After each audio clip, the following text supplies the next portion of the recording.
کسی کو تقدیر کی وجہ سے اس کی بیوی تھوڑی ٹیڑھی ترچھی مل جائے تو اس نے کرنا کیا کرنا چاہیے اس کو؟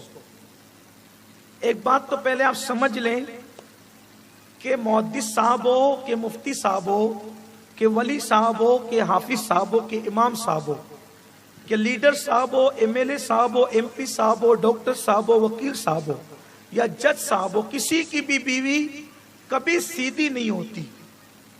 یہ بات ہمیشہ یاد رکھیں. یہ بات عورتیں سن رہی ہے تو وہ برا نہیں مانے، آگے پہلے میری گفتگو آخری تک سنیں.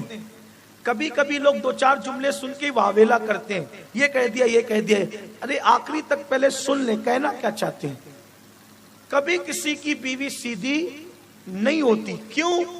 کیونکہ اللہ نے فرمایا کہ ہم نے عورتوں کو ٹیڑھی پسلی سے پیدا کیا. اب ظاہر سی بات ہے کہ جب اللہ خود بنانے والا کہہ رہا ہے کہ ہم نے انہیں ٹیڑھی پسلی سے پیدا کیا تو سیدھی بیوی ڈھونڈنے کیوں نکلتے ہو؟ ملے گی نہیں. عورت تو سیدھی ہے ہی نہیں، کسی دور کی عورت سیدھی نہیں ہے. کیونکہ جو اللہ نے کہہ دیا ہم اللہ کی مانیں گے، ملا کی تو نہیں مانیں گے نا. ایک بیوی عورت سیدھی نہیں ہو سکتی کیونکہ اس کو بنایا اللہ نے پسلی سے، اور پسلی کوئی سیدھی نہیں ہوتی. آپ دیکھ لیں ٹیڑھی ہوتی ہے، لیکن پسلی ٹیڑھی ہوتی ہے مگر آپ کی ہوتی ہے. بات خاص یہ ہے، پسلی ٹیڑھی ہوتی ہے مگر ہوتی ہے آپ کی. اور جو چیز اپنی ہوتی ہے وہ پھر کیسی بھی ہو وہ نکال کے پھینکی نہیں جاتی بلکہ اس کو رکھ کر کے نبھایا جاتا ہے.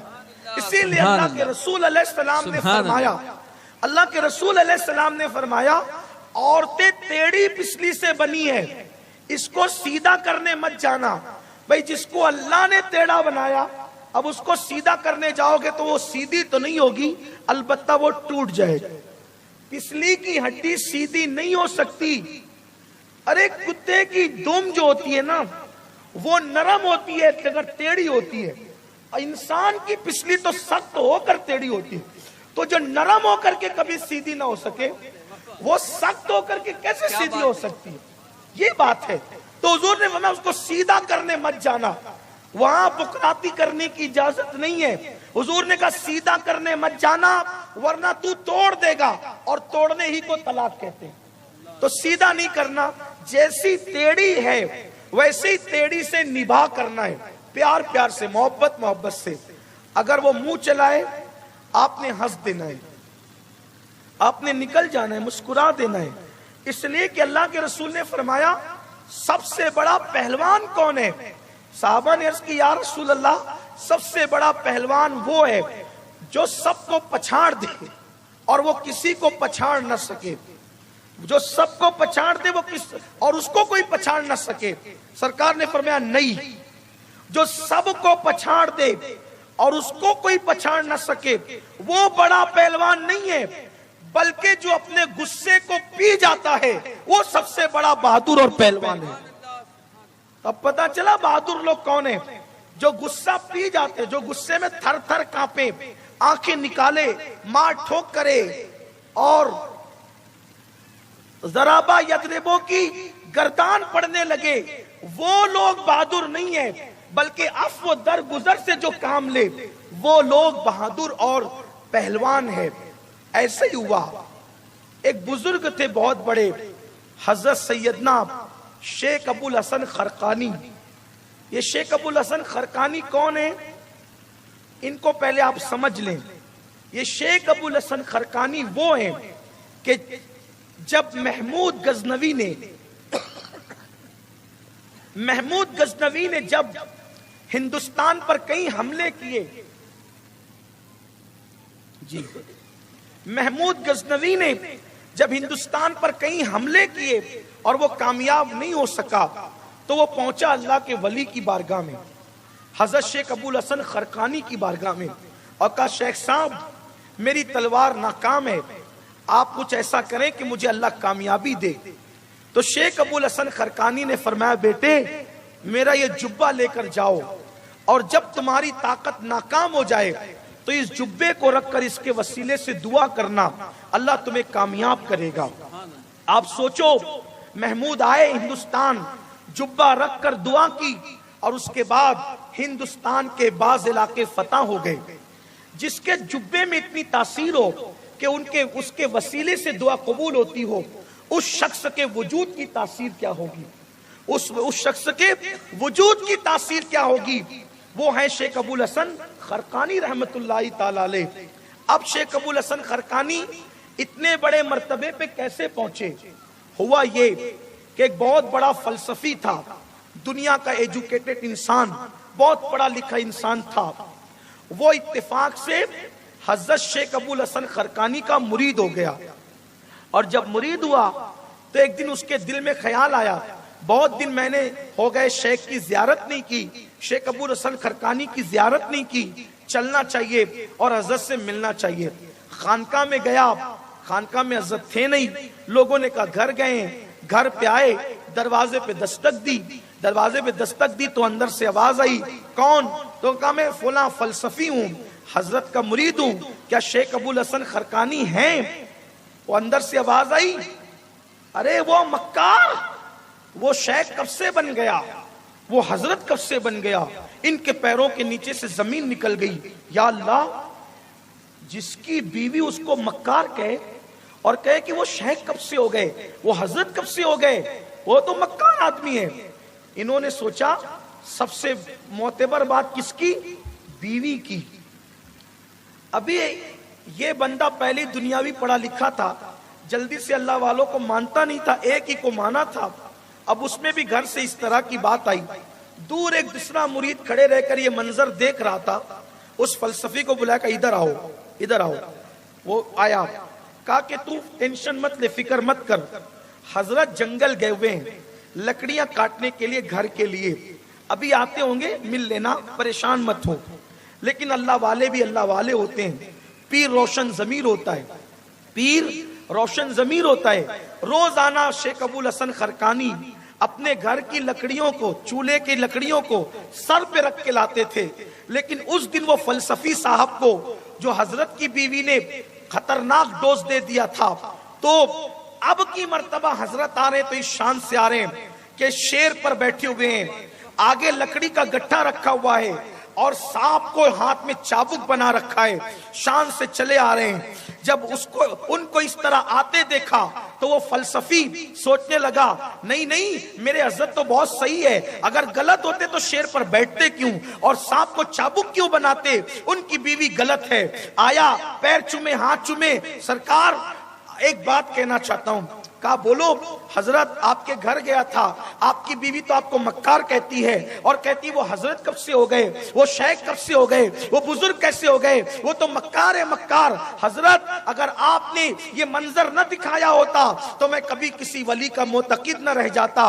حضرت آپ پہلا ایک کام کریں، اس بدبخت عورت کو اپنے گھر سے نکال دیں، اس کو طلاق دے دیں، ورنہ لوگ آپ سے بدزن ہو جائیں گے۔ شیخ ابو الحسن خرقانی نے مسکرا کے کہا خاموش رہو، وہ میری بیوی ہے، وہ میری شریک حیات ہے، اور سنو یہ جو تم منظر دیکھ رہے ہو کہ میں شیر پہ بیٹھ کر اور سانپ کا چابک بناتا ہوں، یہ مرتبہ مجھے نماز روزوں کی وجہ سے نہیں ملا، میری بیوی کے ظلم پر میں نے صبر کیا، اللہ نے مجھے یہ مرتبہ سبحان اللہ، سبحان اللہ، یہ مقام عطا فرما دیا۔ سبحان اللہ، سبحان جو اللہ، نفل عبادتوں سے مرتبہ نہیں ملا، وہ بیوی کی تلخیوں پہ صبر کرنے سے ملا، یہ ہے۔ اور جو دوسری اور آخری بات اختتام کو پہنچتی ہے وہ یہ ہے کہ یاد رکھنا کہ جب بھی بیوی آپ کا دل دکھائے گی تو آپ کے مرتبے بڑھیں گے، اور اگر اللہ نہ کرے آپ سے بیوی کا دل دکھ جائے تو اس کے بھی مرتبے بڑھیں گے۔ ایک بزرگ تھے، ایک ولی تھے، ان کو لوگ حضرت رسول نما کہتے تھے۔ کیا کہتے تھے؟ حضرت رسول نما۔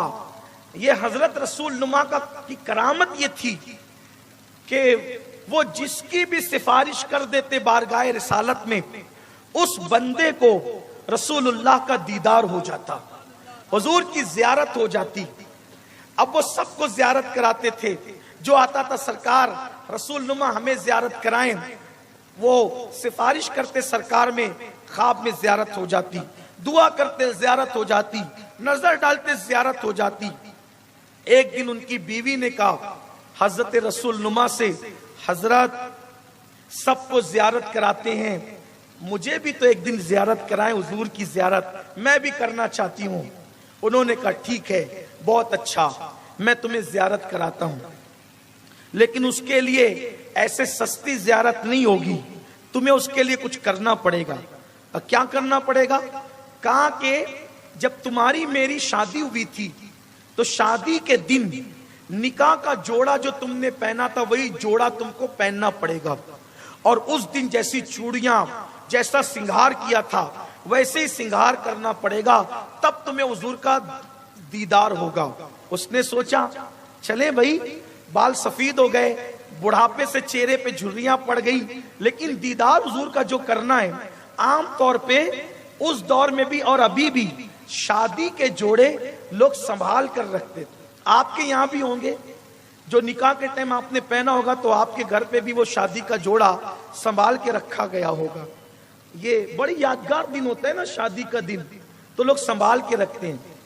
آپ کے یہاں بھی ہوگا، اہل منبر نے بھی سنبھال کے رکھا ہوگا کہ بڑی محبتوں کا دن ہوتا ہے نا آج کا دن، تو اس نے سنبھال کے رکھا تھا بڑھاپے میں شادی کا جوڑا، حضور کے دیدار کی لالچ میں پہنا، چوڑیاں پہنی، دلہن کی طرح سنگار کیا۔ انہوں نے دیکھا حضرت رسول نما نے پوری سج دج کے دلہن کی طرح بیٹھ گئی، وہ اپنے بڑے سالے کے پاس گئے، کہا دیکھا تمہاری بہن کو کیا سوجا ہے؟ کہا کیا ہوا؟ ایک بار آ کے دیکھو تو صحیح کیا ہوا ہے۔ ان کے بڑے سالے آئے، دیکھا کہ یہ گھونگھٹ ڈال کر چہروں پہ جھریاں، بڑھاپے کا اضمحلال اور بن سنور کر بیٹھی ہے۔ اب بڑے بھائی تھے، تیش میں آ گئے، تیور عروج پر آ گئے، خوب ڈانٹا، بدبخت، بڑھاپے میں سدھرتی نہیں، اور تو نے یہ کیا رنگ نکال رکھا ہے کہ تو بڑھاپے میں دلہن بن کر بیٹھی؟ خوب ڈانٹا، خوب ڈانٹا، خوب ڈانٹا۔